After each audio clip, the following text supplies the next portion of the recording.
नोरमा group, जो सोचता है वो करता है। आपके अपने सपनों का आशियाना। नमस्कार, मैं हूं सागर कुमार। भारत लाइव देख रहे हैं आप। देखिए, बिहार में राजनीतिक विषाद बिछ चुकी है। लगातार हम आपको खबरें दिखा रहे हैं बिहार की राजनीति में चल क्या रहा है। हर दिन कुछ नया अपडेट आ रहा है और जब अपडेट नए वाले आ रहे हैं तो पुराने वाले सभी अपडेटों को खारिज कर दिया जा रहा है। लेकिन भारत लाइव और हमारे संपादक नमन मिश्रा लगातार आपको बता रहे हैं कि हो क्या रहा है। भले ही कई विशेषज्ञों का आपने एनालिसिस सुना होगा, बिहार में तमाम पॉलिटिकल लोग हैं और अपने अपने ढंग से एनालिसिस किया जाता है हर खबर का। कोई कह रहा है कि सरकार गिर जाएगी, कोई कह रहा है कि सरकार नहीं गिरेगा, कोई कह रहा है कि राष्ट्रपति शासन लागू हो जाएगा, कोई कह रहा है कि बिहार में अब कुछ नया होने वाला है। देखिए, बिहार में क्या होने वाला है ये तो भविष्य के अधर में है, लेकिन जो राजनीतिक चल रही है, जो समीकरण गढ़े जा रहे हैं, उससे साफ साफ यह एहसास हो रहा है अंदर खाने में सब कुछ ठीक नहीं है। कल हमने आपको एक खबर करके दिखाया, तेजस्वी यादव और नीतीश कुमार के बीच में कल मुलाकात हुआ है। तस्वीरें भी हमने आपको दिखाई स्क्रीन पर और दिखाया कि किस प्रकार का भाव भंगिमा नीतीश कुमार का था और तेजस्वी यादव कैसे नर्म हो गए थे नीतीश कुमार के सामने। भले ही वो मीडिया के सामने आते हैं तो कहते हैं कि थके हुए मुख्यमंत्री हैं, अब इनसे काम नहीं होने वाला है, हमने 17 महीने में रोजगार दिया, ये तमाम बातें वो कहते नजर आते हैं, हमलावर होते हैं मुख्यमंत्री पर। लेकिन कल जब तस्वीरें निकल कर आई तो विजेंद्र यादव, नीतीश कुमार, तेजस्वी यादव, नंदकिशोर यादव ये किस प्रकार आपस में मिल रहे थे, इससे सियासी गलियारों में काफी चर्चा है। लेकिन हम आपको सिलसिलेवार ढंग से समझाने का प्रयास करते हैं। देखिए, विवाद कहां से शुरू हुआ। बिहार की राजनीति तो चल रही थी, जैसे तैसे चल रहा था। विवाद शुरू हुआ अमित शाह के उस बयान से, जिसमें अमित शाह ने मुख्यमंत्री, बिहार में मुख्यमंत्री कौन होगा, मुख्यमंत्री के चेहरे पर नीतीश कुमार का नाम नहीं लिया। उन्होंने कहा कि ये सब बातें तो चुनाव के बाद कही जाएगी, देखी जाएगी। लेकिन इससे भी पहले एक और घटना हो चुकी थी जो कि मीडिया हलकनों में नहीं चल रहा था, जो हमारे संपादक और बाबा ने आपको डिकोड करके बताया कि अमित शाह और नरेंद्र मोदी की जो जोड़ी है वो अपनी सरकार को बिना थुन्नी वाली सरकार बनाने के चक्कर में लगी हुई थी। बिना थुन्नी वाली, बिना सपोर्ट के, बिना बैसाखी के। अभी 2 बैसाखियों के सहारे जो है मोदी सरकार चल रहा है। तो अमित शाह जब मोदी विदेश चले गए तो अमित शाह ने सोचा कि कुछ ऐसा किया जाए कि मोदी जब देश में वापस आए तो उनको गिफ्ट किया जाए कि भैया जो बैसाखी थी, अब उस बैसाखी को हटाकर मैंने पूरा तरह से पिलर लगा दिया है, अब मकान या हमारा जो सरकार है वो गिरेगा नहीं। इसका प्रयास अमित शाह ने शुरू किया था, लेकिन वो सफल नहीं हो पाए। बाबा ने कहा कि स्पेशल जो 38 था उसके फिराक में वो लगे हुए थे, कई तरह के सांसदों को तोड़ने में, दूसरे जगह से लाने में, इन सभी क्रियाकलापों में अमित शाह लगे और इसकी भनक कहीं ना कहीं नीतीश कुमार को लग गई। नीतीश कुमार अंदर अंदर परेशान हो गए, अंदर अंदर वो भी एक्टिव मोड में आ गए। लेकिन बवाल तो तब हो गया जब अमित शाह ने कार्यक्रम में, आज तक एजेंडा कार्यक्रम में स्पष्ट रूप से कह दिया कि मुख्यमंत्री के चेहरे पर हम विचार करेंगे, गठबंधन मिलकर विचार करेगी। अब तो ये बातें पब्लिक डोमेन में आ गई तो जाहिर सी बात है नीतीश कुमार की समस्या बढ़ गई। लोग पूछने लगे, जदयू और भाजपा के रिश्तों के बारे में लोग पूछने लगे, मीडिया हलकने काफी हलचल में आ गई। तब नीतीश कुमार और जेडीयू के तरफ से, नीतीश कुमार ने तो चुप्पी साध लिया, नीतीश कुमार ने इस पर कुछ भी बयान नहीं दिया, लेकिन जो जेडीयू के लोग हैं वो एक्टिव मोड में और सबको यही कहने लगा कि बिहार में तो नीतीश कुमार ही रहेंगे, चाहे कुछ भी हो जाए। पोस्टर भी डाला गया, जेडीयू के ऑफिशियल साइट पर पोस्टर डाले गए कि जब बात बिहार की होगी तो नाम नीतीश कुमार का होगा। ये पोस्टर चलने लगा। थोड़े से माहौल ठीक हुए थे बातचीत के दौरान। प्रदेश अध्यक्ष सम्राट चौधरी जब इस पूरे मामले में बीच बचाव किया तो थोड़ा माहौल जब शांत हुआ था, तब तक बिहार के एक डिप्टी सीएम है विजय कुमार सिन्हा, उन्होंने एक और बयान दे दिया। उन्होंने कहा कि भाजपा का और स्वर्गीय अटल बिहारी वाजपेयी का सपना पूरा नहीं हुआ है, और वो सपना तब तक पूरा नहीं होगा जब तक बिहार में भाजपा का चेहरा नहीं होगा।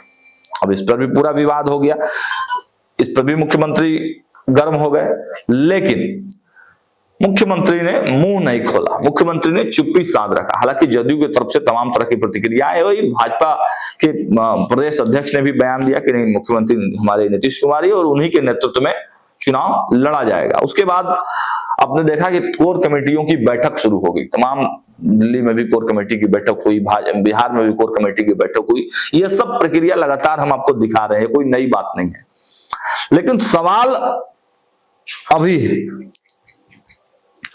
अभी इसलिए आ रहा है कि नीतीश कुमार बिना कोई पूर्व सूचना के, बिना कोई प्लानिंग के नीतीश कुमार दिल्ली चले जाते हैं। कहा जाता है कि पूर्व प्रधानमंत्री मनमोहन सिंह के आवास पर उनके परिवार से मिलने गए हैं, परिवार को सांत्वना देने गए हैं, लेकिन उनकी यात्रा एक दिन और एक्सटेंड हो जाती है। बवाल तब शुरू होता है, और ये बातें बाबा ने पहले ही बता दी थी। एक दिन एक्सटेंड होता है, और एक्सटेंड क्यों होता है इसकी जानकारी बिहार के किसी भी मीडिया चैनल्स, किसी भी मीडिया रिपोर्ट्स में आपको नहीं दिखाई दिया। लेकिन हमारे संपादक जब दिल्ली गए थे, साथ मुख्यमंत्री जब गए तो उसके बाद वो भी गए थे, और वहां से जो जानकारी लेकर आए उन्होंने स्पष्ट कर दिया कि नीतीश कुमार ने दूसरे दिन दिल्ली में रहकर क्या कुछ किया है। अब नीतीश कुमार जब एक्शन मोड में आ गए, एक्शन प्लान में आ गए, जब कांग्रेस के साथ उनकी नजदीकियां बढ़ने की बात होने लगी, प्रियंका गांधी और राहुल गांधी तक मैसेज पहुंचाने की बात होने लगी, तब भाजपा एक्शन मोड में आ गई। भाजपा ने रातों रात राज्यपाल बदल दिया, और वो राज्यपाल, इतने एक्टिव राज्यपाल को बिहार में भेजा गया जो जाकर अब सीधे सीधे तेजस्वी यादव से मिल लेते हैं, लालू यादव से मिल लेते हैं, राबड़ी देवी से मिलने उनके घर चले जाते हैं, नीतीश कुमार के गांव चले जाते हैं। तो काफी एक्टिव राज्यपाल। अब मीडिया हलकरों में यह चर्चा तेज हो गई कि आखिर हो क्या रहा है। राज्यपाल, महामहिम राज्यपाल एक संवैधानिक पद है, लेकिन वो दिशा निर्देश केंद्र सरकार के हिसाब से वो काम करते हैं, और वो आकर भाजपा के साथियों से न मिलकर, भाजपा के खेमों से ज्यादा न मिलजुल कर वो विपक्षियों से ज्यादा घुल मिल रहे हैं। लालू प्रसाद यादव राबड़ी देवी को जन्मदिन विश करने चले जा रहे हैं, नीतीश कुमार के यहाँ चले जा रहे हैं, क्या कुछ माजरा है।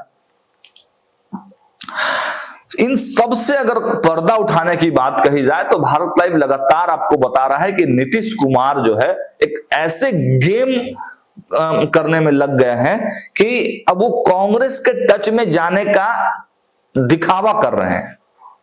प्रियंका गांधी से भले ही उनकी बात हो सकती हुई हो, राहुल गांधी से बात हुई हो, लेकिन वो एक तरह का पावर बैलेंसिंग का गेम खेल रहे हैं। जो काम नीतीश कुमार पहले तेजस्वी यादव और लालू यादव से करवाते थे, मतलब उनके कंधे का इस्तेमाल करते थे भाजपा को डराने के लिए, अब तेजस्वी और लालू को छोड़कर अब वो कांग्रेस के कंधे का इस्तेमाल करना चाहते हैं, और यही पूरा माजरा है। आज जो हम आपको खबर बताने के लिए आए हैं, देखिए 1 तारीख जब साल का पहला दिन था, तब जदयू ने एक और नई चाल चली। उस पूरे चाल को भी हम आपको बताते हैं। देखिए, एक नारा पहले दिया गया था कि 2025 फिर से नीतीश, लेकिन बिहार विधानसभा चुनाव में एनडीए के मुख्यमंत्री चेहरे पर जब ये पूरा विवाद हो गया, तब जदयू के मुख्य प्रवक्ता एवं विधान परिषद के सदस्य नीरज कुमार ने 1 जनवरी को एक नया नारा दे दिया, 2025 से 30 फिर से नीतीश। मतलब ये नारा पहले तक था 2025 फिर से नीतीश, लेकिन अब इस नारे को नीरज कुमार ने बदला 2025 से 30 फिर से नीतीश। उन्होंने कहा कि राज्य के लोगों के लिए विश्वसनीय चेहरा नीतीश कुमार ही है।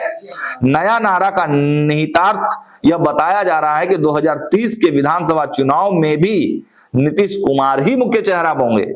असल में पिछले साल 16 दिसंबर को अमित शाह ने कहा था कि बिहार विधानसभा के लिए चेहरे का चयन भाजपा, जदयू और एनडीए के दूसरे घटक दल आपस में बैठकर करेंगे।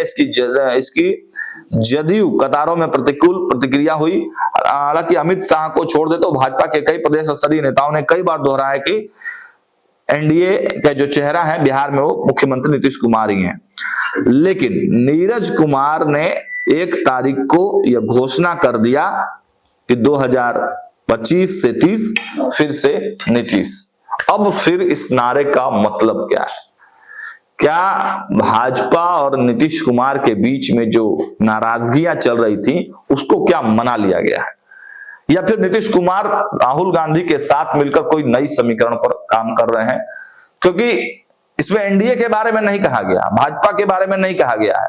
इस नारे में केवल नीतीश कुमार के बारे में कहा गया है 2025 से 30। और इसमें सबसे इंटरेस्टिंग फैक्ट है कि 2029 जो है इसमें लोकसभा का चुनाव होना है, लोकसभा का चुनाव होना है और हो सकता है उस समय 1 नेशन 1 इलेक्शन भी लागू हो जाए। तो इसका क्या मतलब है कि 2025 से 30 फिर से नीतीश।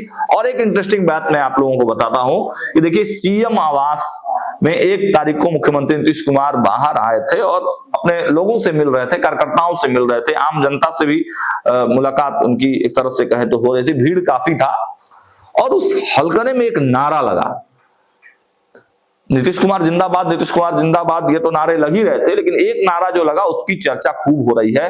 नारा यह था कि देश का पीएम कैसा हो, नीतीश कुमार जैसा हो। और ये नारा नीतीश कुमार के सामने ही लग रहा था। नीतीश कुमार इस नारे को सुनकर मंद मंद मुस्कुरा भी रहे थे।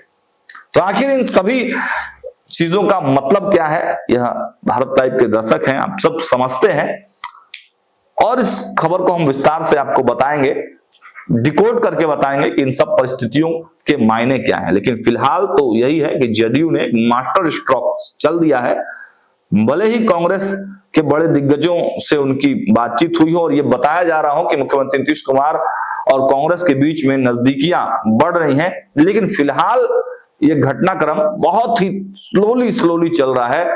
तो अभी वर्तमान परिप्रेक्ष्य में हम कह सकते हैं कि वर्तमान स्थिति में बहुत ज्यादा उलटफेर बिहार में दिखाई नहीं देता है। लेकिन हाँ, पावर बैलेंसिंग और जो उठापटक की स्थिति है वो कायम रहेगी। हर दिन नए कयासबाजी लगाए जाएंगे, हर दिन कुछ ऐसा होगा जिससे पता चलेगा कि बिहार की सरकार अब गिर सकती है, तब गिर सकती है। फिलहाल देखते रहिए भारत लाइव। बहुत बहुत धन्यवाद। आपके सपनों को हमने सजाया है, ई होम्स पैनोरमा को हमने बनाया है। ई होम्स मेरा एक सपना था जिस पे मैं पिछले 4 साल से काम कर रहा था। हमने जो बनाया है वो सबने है माना।